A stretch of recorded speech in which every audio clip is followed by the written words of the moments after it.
성경 말씀 히브리서 4장 15절과 16절입니다. 스크린에 나와 있는 성경 다 같이 한 목소리로 읽겠습니다. 우리에게 있는 대제사장은 우리 연약함을 체휼하지 아니하는 자가 아니요 모든 일에 우리와 한결같이 시험을 받은 자로되 죄는 없으십니다. 그러므로 우리가 긍휼하심을 받고 때를 따라 돕는 은혜를 얻기 위하여 은혜의 보좌 앞에 담대히 나아갈 것입니다. 아멘. 좀 쉬운 성경으로 다시 한번 읽을게요. 그 다음 시작. 우리 대사장은 우리의 연약함을 동정할 수 없는 분이 아니십니다. 오히려 그분은 모든 점에서 우리처럼 시험을 받았습니다. 그러나 죄는 없으셨습니다. 그러므로 우리는 불쌍히 여기심을 받고 때를 따라 도우시는 은혜를 받기 위하여 담대하게 하나님의 보좌로 가까이 나아갑시다. 아멘. 여기서 대제사장은 누구를 의미하죠? 예수님이죠. 예수님을 의미합니다. 우리의 연약함이라 그랬는데 우리의 약함, 부족함, 실수, 허물과 부족, 우리 인간의 죄를 포함해서 그 모든 연약함을 의미합니다. 우리 주님은 우리 연약함을 체휼하지 아니하는 자가 아니다. 말씀을 어렵게 하죠. 부정의 부정, 강한 긍정입니다. 다시 말씀하면 우리 연약함을 너무나도 체휼하시는 우리 주님이시다. 그럼 체휼이 무슨 뜻입니까? 체는 멈체자, 휼, 불쌍히 여길, 긍휼히 여길 휼입니다. 그러면 몸으로 긍휼히 여긴다는 뜻인데 그것이 무슨 뜻입니까? 몸으로 긍휼히 여긴다. 우리 한국말에 과부사정은 과부가 한다 이렇게 얘기를 하는데 또는 과부사정은 호라비가 한다 이렇게 얘기해도 되겠죠? 정말 과부의 마음을 가지고 그 호라비의 마음을 가지고 실제로 공감하면서 긍휼히 여긴다는 뜻일 것입니다. 진실로 함께 울고 진실로 함께 아파하신다는 뜻입니다. 예수님, 성자 하나님께서 하늘의 보좌를 버리고 이 땅에 오셨습니다. 우리처럼 똑같이 이체 한된 육신의 몸을 입고 이 땅에 오셔서 그래서 이 육신이 겪는 모든 어려움과 아픔과 연약함을 몸소 경험하셨습니다. 그래서 우리를 아시고 또한 우리를 진실로 긍휼히 여기셨습니다. 이것을 체휼이라고 말씀합니다. 히브리서 2장에 보니까 이렇게 말씀하고 있습니다. 제가 읽습니다. 이러므로 그는 모든 것에서 형제들과 같이 같아지셔야만 했습니다. 형제, 여러분과 저를 의미합니다. 예수님께서 우리와 같아지셔야만 했습니다. 이는 하나님 앞에서 자비롭고 신실한 대제사장이 되셔서 백성의 죄를 대속하시기 위함입니다. 여러분과 저의 죄를 대신 사해 주시기 위해서 대속하시기 위해서 우리들과 같이 육신의 몸을 입고 이 땅에 오셨습니다. 그는 몸소 시험을 받으시고 고난 당하셨기에 시험 받는 사람들을 도우실 수 있습니다. 과부의 사정 과부가 한다 하는 의미입니다. 그래서 오늘 본문에 모든 일에 우리와 한결같이 시험을 받은 자로되 죄는 없으시니라 말씀합니다. 우리와 같이 시험을 받으셨습니다. 사탄의 유혹과 시험을 당하셨습니다. 예수님께서 행로에 피곤하셨다. 육신의 피곤함도 아십니다. 시장하셨다. 배고픔도 아셨습니다. 많은 사람들에게, 가족들에게, 제자들에게까지 예수님은 오해를 무척 당하신 분입니다. 십자가에 달리셔서 배반당하시고 이루 말할 수 없는 수모와 부끄러움을 당하셨습니다. 이 세상에 예수님처럼 부끄러움을 수치를 당하신 사람이 없을 거예요. 이루 말할 수 없는 처절한 고통을 당하셨습니다. 그렇기 때문에 우리 인간이 가질 수 있는 그 어떠한 어려움일지라도, 그 어떠한 연약함일지라도, 또 그 어떠한 죄성일지라도 우리 주님 아십니다. 아픔과 슬픔을 아십니다. 그리고 불쌍히 여기십니다. 예수님께서 여러분과 저를 이렇게 체휼하시고 그리고 우리를 구원하신 것입니다. 예수님께서 여러분과 저를 긍휼히 여기시는 것은 당연한 일입니다. 왜냐하면 예수님을 보내신 하나님께서 긍휼의 하나님이시기 때문입니다. 구약 성경에서 제일 많이 나오는 단어가 뭐겠어요? 제일 많이 나오는 단어 하나님이에요. 하나님. 그렇지 않겠어요? 하나님, 여호와, 주. 계속 나오니까 하나님이라는 단어가 제일 많이 나옵니다. 두 번째로 많이 나오는 단어가 오늘 바로 우리가 말씀하는 긍휼 또는 인자 또는 자비, 다 같은 의미죠. 그 단어가 제일 많이 나옵니다. 이 긍휼이라는 인자하심, 자비하심이라는 단어가 나올 때 90% 이상 하나님과 연관되어서 이 단어가 사용됩니다. 그렇다면 구약은 우리에게 무엇을 가르쳐 주고 계십니까? 한마디로 하나님의 긍휼하심 또는 긍휼히 여기시는 하나님, 우리를 불쌍히 여기시는 하나님이심을 이 구약 성경이 우리들에게 전해주고 계십니다. 저희 아이들이 어렸을 적에 침대에서 잠자는 모습을 이렇게 보면은 왠지 가엾고 안 된 마음이 들었습니다. 그 아이들이 전혀 불쌍한 처지의 아이들이 아닌데도 불구하고 저의 마음은 이렇게 보면 뭔지 좀 안 된 불쌍한 생각이 들었습니다. 아이들이 장성했을 때, 그들이 어떤 문제로 힘들어할 때 그들을 탓하거나 판단하기 전에 먼저 안 된 마음이 들었습니다. 마찬가지 어렸을 때나 컸을 때나 자녀에 대한 마음이 같습니다. 아마 다른 사람들은 우리 아이들에게 그런 마음 갖지 않을 거예요. 안 됐다느니 불쌍하다느니 하는 그런 긍휼을 잘 모를 거예요. 그런데 저는 그들을 향해서 그런 마음이 먼저 듭니다. 왜 그렇습니까? 왜 그렇습니까? 다른 원인은 아니죠. 내가 아버지이기 때문에 그래요. 제가 아버지이기 때문에 또는 어머니이기 때문에 자녀들을 볼 때 그런 마음이 듭니다. 하나님 아버지 마찬가지로 우리를 불쌍히 여기시는 하나님이십니다. 누가복음에 보면은 탕자의 비유, 유명한 비유가 나옵니다. 둘째 아들이 아버지의 재산을 가지고 멀리 떠나서 다 탕진하고 죄짓고 그러면서 이제 죽게 되어서 할 수 없이 다시 아버지 집으로 돌아옵니다. 어디라고 돌아옵니까? 감히, 그죠? 그 죄를 짓고. 그런데 성경에 보니까 그 아버지가 밖에 나와서 이렇게 기다리고 있었나 봐요. 아직도 거리가 먼데 아버지가 그를 보고 치근히 여겨 달려가 목을 안고 입을 맞췄다. 엄청 잘못을 저지른 죄를 지은 자식인데도 그를 볼 때 분노하거나 판단하거나 정죄하기 이전에 치근히 여겼다. 치근한 마음을 가졌어요. 부모의 마음입니다. 그래서 시편 103편에 보니까 제가 읽습니다.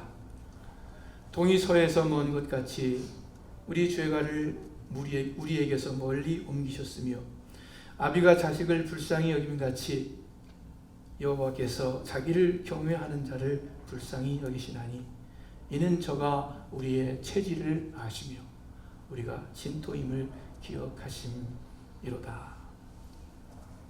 이 자리에 앉아 계신 여러분과 저에게도 하나님 동일한 마음을 가지고 계심을 믿습니다. 죄를 짓고 또 짓고 반복하는 참 부족하고 허물이 많은 나인데도 여러분, 하나님은 그러한 나를 정죄하기 전에, 판단하기 전에, 벌주기 전에 먼저 불쌍히 여기십니다. 측은히 여기십니다. 왜요? 나의 체질을 아시기 때문에 그래요. 내가 진토임을, 흠이 많고 못생기고 쉽게 부서져 버리는 진토임을 아시기 때문에 우리를 먼저 긍휼히 여겨주십니다. 여러분, 이것이 우리를 향한 하나님의, 주님의 마음이심을 여러분 기억하시기를 바랍니다. 다른 어떤 것보다도 하나님의 긍휼히 여기심을 오늘 여러분의 마음과 생각 속에 깊이 새기시기를 바랍니다. 이보다 더 크고 이보다 더 귀한 진리가 없습니다. 하나님께서 여러분을 긍휼히 여기십니다. 이 땅에 오셔서 우리의 연약함을 몸소 당하시고 십자가를 지신 우리 예수님께서 몸으로 우리를 체휼하십니다. 왜냐? 우리는 긍휼이 필요한 사람들이기 때문입니다. 아니, 하나님의 긍휼하심이 아니면은 살 수 없는 사람들이기 때문입니다. 여러분, 우리가 구원받은 것이, 우리가 하나님의 자녀가 된 것이 우리 주님의 긍휼 때문이라는 것을 여러분 아세요? 내가 구원받은 것이 내가 무슨 신앙 고백해서가 아니라, 내가 어떤 성령의 도리를 깨달았기 때문이 아니라, 내가 믿기로 결심하고 교회 나오고 주님을 위해서 봉사하고 그래서가 아니라, 여러분과 제가 구원받은 것이 하나님의 긍휼 때문이라는 것을 여러분 꼭 아시기를 바랍니다. 기도서 3장 5절에 보니까 우리 다 같이 한번 읽겠습니다. 우리를 구원해 주셨습니다. 그것은 우리의 의로운 행위 때문이 아니라 오직 그분의 긍휼 때문입니다. 그분은 우리를 깨끗이 씻어 거듭나게 하시고 성령으로 새롭게 하여 우리를 구원해 주신 것입니다. 아멘. 오직 그분의 긍휼 때문입니다. 구원뿐만이 아니라 우리 삶의 모든 것도 하나님의 긍휼 때문입니다. 로마서 9장에 보니까 제가 읽을게요. 모세에게 이르시되 내가 긍휼히 여길 자를 긍휼히 여기고 불쌍히 여길 자를 불쌍히 여기리라 하셨으니 그런즉 원하는 자로 말미암음도 아니요 다른 박질하는 자로 말미암음도 아니요 오직 긍휼히 여기시는 하나님으로 말미암음이니라. 여러분, 무엇을 간절히 원합니다. 필요해요, 귀해요, 중요해요.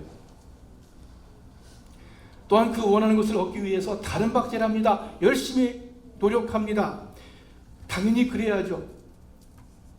그러나 그것이 전부가 아니에요. 그것만으로 되지 않습니다. 아무리 소원이, 노력이 귀하고 중요한 것이라 할지라도 그것만 가지고는 안 됩니다. 이 세상에서도 우리 주위에서 알잖아요. 소원한다고 다 되는 것 아니잖아요. 노력한다고 다 되는 것 아니잖아요. 소원하는 대로, 노력하는 대로 다 되면은 실패라는 게 없죠. 무엇입니까? 하나님의 긍휼하심이 있을 때 되는 거예요. 그래서 다시 한번 로마서 9장 15절에 있는 말씀을 쉬운 구절로 우리 같이 한번 읽어보죠. 하나님은 모세에게 나는 긍휼을 베풀 자에게 긍휼을 베풀고 불쌍히 여길 자를 불쌍히 여길 것이다 라고 말씀하셨습니다. 그러므로 하나님의 축복은 사람이 원하거나 노력한다고 해서 받는 것이 아니라 하나님께서 긍휼을 베푸셔야 받습니다. 여러분, 소원하세요. 노력하세요. 그것을 무시하는 것이 아니에요. 그러나 근본적으로 하나님께서 긍휼을 베푸셔야 맞습니다. 하나님의 긍휼 밖에는 없음을 우리가 기억하기를 원합니다. 그래서 오늘 본문 말씀이 이렇게 또 말씀하십니다. 그러므로 우리가 긍휼하심을 받고 때를 따라 돕는 은혜를 얻기 위하여 은혜의 보좌 앞에 담대히 나아갈 것이니라. 우리가 긍휼하심을 받고 때를 따라 돕는 은혜를 얻기 위하여 은혜의 보좌 앞에 담대히 나아갈 것이니라. 은혜, 참 좋은 말이죠. 여자 이름 중에 제일 많은 이름 중에 하나가 은혜, 그레이스. 우리 박유 목사님 사모님 이름이 박은혜입니다. 은혜, 그레이스, 참 좋은 말이에요. 송 목사님 따님도 그레이스죠. 이 은혜라는 뜻이 무엇입니까? 자격이 없는 자에게 베풀어 주시는 하나님의 호의, 하나님의 사랑. 자격이 없는 자에게 베풀어 주시는 하나님의 호의와 사랑, 은혜입니다. 좀 더 쉽게 설명한다면 어떤 직장에 두 사람이 있는데 한 사람은 아주 유능하고 열심히 일하고 그래서 회사에 유익을 많이 끼쳐요. 그래서 월급을 4,000불을 받습니다. 그런데 이 사람은 이 월급을 받을 때 별로 그렇게 감사한 마음 들지 않아요. 오히려 내가 회사에 공헌을 많이 하는 편인데 내가 이렇게 열심히 일하는데 이 4,000불이 좀 부족한 것 아닌가, 오히려 조금 억울하다고 생각할지도 몰라요. 그런데 또 한 사람이 있는데 이 사람은 별로 능력도 없고 회사에 별로 큰 유익을 끼치지 못합니다. 하는 일도 성과가 별로 없습니다. 그런데도 그 회사 사장님이 그 사람의 사정을 살펴주어서 그래도 LA에서 살려면 최소한 4,000불은 필요할 테니까 4,000불을 같은 액수를 줍니다. 그러면 이 사람은 참 고마워합니다. 내가 이거 4,000불 받을 일꾼이 아닌데 사장님이 나를 생각해서 이렇게 덤으로 더 주시는구나. 고맙다. 그것이 은혜입니다. 자격이 없는 사람에게 베풀어 주시는 하나님의 호의와 사랑입니다. 사실 긍휼도 비슷한 것이죠. 간절히 바라기는 우리 스스만교회 식구 여러분들, 은혜, 하나님의 은혜. 그러면 여러분 마음 가운데 뭔지 울림이 있기를 바라요. 감동이 있기를 바라요. 우리 박유 목사님은 은혜 그러면 좀 감동이 있을 것 같아요. 그렇죠? 근데 박유 목사님뿐만 아니라 우리 모두가 은혜, 하나님의 은혜 라는 말을 들을 때 뭔가 여러분 마음을 움직이는, 여러분 마음을 훈훈하게 하고 평안하게 하는 그 은혜가 있기를 우리 주님의 이름으로 축원합니다. 여러분과 제가 하나님의 은혜로 구원을 받았습니다. 우리가 의롭게 되는 것이 순전히 하나님의 은혜로 된 것입니다. 골로새서 1장 6절 다 같이 읽습니다. 골로새서 1장 6절 이 복음이 이미 너희에게 이르매 너희가 듣고 참으로 하나님의 은혜를 깨달은 날부터 너희 중에서와 같이 또한 온 천하에서도 열매를 맺어 자라는도다. 아멘. 여러분 하나님의 은혜를 깨달았습니까?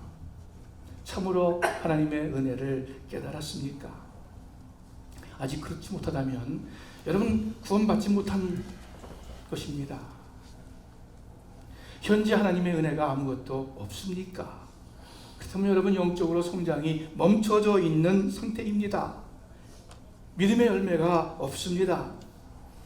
그러므로 우리 모두 하나님의 은혜를 아는 것이 급선무입니다.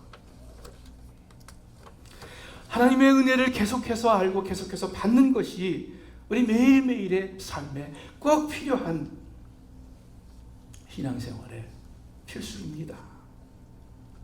왜냐하면 우리 그리스도인은 하나님의 은혜 빼면은 아무것도 없습니다. 여러분 설교에 은혜가 있어요. 은혜가 있어야 돼요. 아무리 말을 잘하고 달변이고 아무리 표현이 좋고 훌륭한 설교를 하더라도 아무리 그 내용이 교훈적이고 건전하고 인격적이라 할지라도 은혜가 없으면 뭔지 허합니다.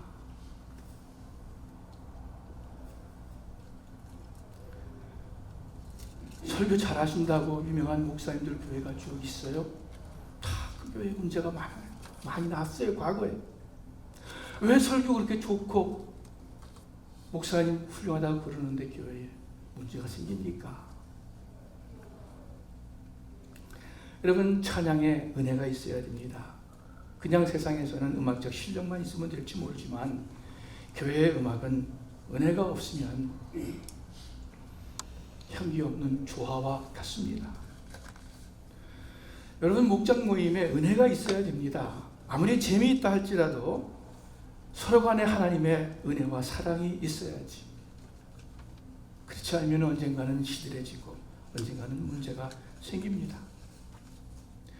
교회 재직회에서 또는 교회 모임에서 똑같은 상황, 똑같은 교회 일을 가지고 의논을 해도 은혜가 없으면 싸움하고 갈라지고 은혜가 있으면 화합합니다. 똑같은 문제인데도 불구하고. 여러분, 교회는 참 이상해요. 제가 생각해 볼수록 이상해요. 은혜가 없으면 안 돼요. 열심히 있더라도, 재미가 있더라도, 뭔지 막 으쌰으쌰하고 좋은 것 같다 하더라도, 지식과 상식대로 교회가 잘 가는 것 같다 할지라도, 교회에 어떤 인격과 진실함이 있다 할지라도 결국 은혜가 없으면 열매가 없어요. 결국 은혜가 없으면 교회는 무미건조하게 됩니다. 형식으로 돌아가게 됩니다. 여러분, 어떤 교회가 생명력이 있는 교회입니까? 아주 훌륭한 교회당과 웅장한 음악과 모든 것이 잘 준비된 그런 예배 의식과 예전과 그런 것들을 갖춘 교회가 생명력이 있는 교회입니까? 아니면 그런 거 하나도 없지만 아주 자유롭게 박수도 치고 떠들기도 하고 그러한 분위기의 예배가 은혜로운 교회입니까? 둘 다 아니에요. 경건하게 예배드리던 자유롭게 예배를 드리던 그것이 문제가 아니라 은혜가 그 가운데 있느냐, 그거예요. 여러분, 어떤 목사가 종교적이고 형식적인 좋지 못한 목사입니까? 다른 것 아니에요. 은혜가 없으면은 바람직하지 못한 목사예요. 어떤 성도가 습관적이고 형식적인 종교인입니까? 겉모습이 문제가 아니에요. 그 속에 은혜가 없다면 그 성도는 형식적이고 종교적인 성도입니다. 은혜가 있느냐? 이것이 척도입니다. 히브리서 13장 9절에 제가 읽습니다. 여러 가지 다른 교훈에 끌리지 말라. 여러 가지 다른 교훈에 끌리지 말라. 마음은 은혜로서 굳게 함이 아름답고. 여러분, 교회에 얼마나 많은 교훈들, 많은 이야기가 있습니까? 목장 모임에서 얼마나 많은 이야기들이 오고 갑니까? 그러나 다른 교훈에 끌리지 말라. 아무리 그것이 맞는 것 같다 할지라도, 아무리 그것이 신선해 보인다 할지라도 여러 가지 다른 교훈에 끌리지 말라. 마음은 오직 은혜로서 굳게 함이 아름답다. 여러분 마음 가운데, 제 마음 가운데 이 하나님의 은혜가 더 넘치기를 주님의 이름으로 축원합니다. 한결같은 걸 이것은 세상에 만병통치약이라는 표현을 쓰는데 하나님의 은혜가 만병통치약임을 믿습니다. 은혜를 깨달아 알면 구원받습니다. 은혜 받음으로 믿음이 성장합니다. 은혜로 우리의 마음을, 우리의 삶을 굳세게 합니다. 하나님의 은혜가 없으면 어떤 조건에서도 바르게 생활할 수 없습니다. 그러나 은혜가 있으면 어떤 조건에서도 기쁘고 감사하고 힘차게 살 수 있습니다. 여러분, 우리 환경의 문제가 아닙니다. 하나님의 은혜가 있느냐, 그것이 문제입니다. 여러분, 가정에 어려움과 문제가 있습니까? 교회에 어려움과 문제가 있습니까? 그 문제가 아닙니다. 그 문제들이 문제가 아니에요. 문제는 내 속에 하나님의 은혜가 없다면, 내 속에 하나님의 은혜가 부족하다면 그것만이 문제예요. 우리가 해결해야 해요.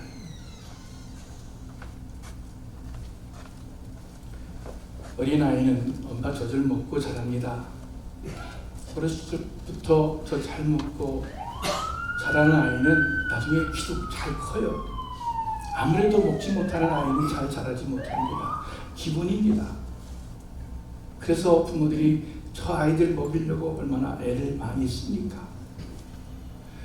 여러분, 식물도 나무도 자라는데 물을 섭취하면서, 수분을 섭취하면서 자라죠. 이렇게 풀에, 잔디에 보면 어떤 부분은 파릇파릇하고 잘 자라요. 어떤 부분은 시들시들하고 잘 자라지 못해요. 그 이유를 보면 딴 거 없어요. 스프링클러가 물을 많이 주는 잔디는 파래요. 근데 그렇지 못한 데는 누래요. 기본입니다. 여러분, 이 원리가 우리 영적인 삶에서도 마찬가지입니다. 사람이 먹지 않으면 죽습니다. 나무는 수분을 섭취하지 못하면 말라 죽습니다. 성도는 하나님의 은혜를 받지 못하면 죽습니다. 생명력이 사라진다는 뜻입니다. 오늘 본문 말씀에 때를 따라 돕는 은혜, 이렇게 표현합니다. 때를 따라 돕는 은혜가 있습니다. 우리 삶 가운데 시기적절하게 우리를 돕는 하나님의 은혜가 있습니다. 물론 그 하나님의 은혜는 온 세상에 충만합니다. 그런데 우리가, 여러분과 제가 그 하나님의 긍휼과 은혜를 실제로 받고 누리는 장소가 따로 있습니까? 오늘 본문 말씀에 보니까 따로 있어요. 긍휼하심을 받고 은혜를 얻기 위하여 은혜의 보좌 앞에 나아갈 것이니라. 그냥 가만히 앉아 있어도 되는 것이 아니라 은혜의 보좌 앞으로, 은혜의 자리로 나아가야라고, 그래야만 된다고 말씀하고 계십니다. 은혜의 보좌 앞으로 나아간다는 것이 무엇입니까? 은혜의 자리가 어디입니까? 주님 앞이 바로 은혜의 자리 아닙니까? 우리를 불쌍히 여기시는 주님, 모든 만복의 근원 되시는 하나님 앞이 바로 은혜의 보좌, 은혜의 자리 아닙니까? 이 주님 앞에 진실로 나아가는 것입니다. 좀 더 쉽게 말해서 주님 앞에 나아가 진정으로 주님 앞에 엎드려 기도하는 것입니다. 진정으로 내 마음을 활짝 열고 진정으로 정직하게 하나님 아버지 이름을 부리면서 진정으로 하나님의 뜻을 찾고 구하면서 하나님 앞에 기도할 때 바로 은혜의 보좌 앞에 나아가는 것입니다.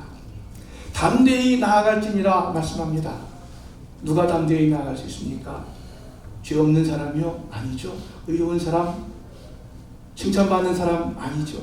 우리가 다 부족하다 할지라도, 허물 많은 사람이라 할지라도 긍휼에 풍성하신 하나님이심을 믿고 우리를 불쌍히 여기시는 주님이심을 믿고 우리의 모습 그대로 정직하게 주님 바로 앞에, 주님 바로 앞에 나아가서 우리의 마음을 열 때 담대하게 주님 앞에 나아가서 기도하는 것입니다. 주님의 자비와 긍휼을 바라시기를 바랍니다. 아멘. 예수님의 이름을 붙잡고 기도하시기를 바랍니다. 아멘. 하나님의 진정 기뻐하시는 뜻을 찾으며 하나님께 구하시기를 바랍니다. 여러분 은혜가 필요한 때 아닙니까? 여러분 마음 가운데 하나님의 은혜가 필요한 요즘 아닙니까?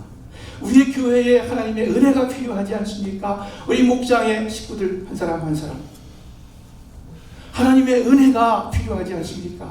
이 하나님의 은혜가 아니라면은 우리는 예수님 안에 있는 그 풍성한 기쁨과 평강을 그 능력과 소망을 얻을 수 없지 않습니까?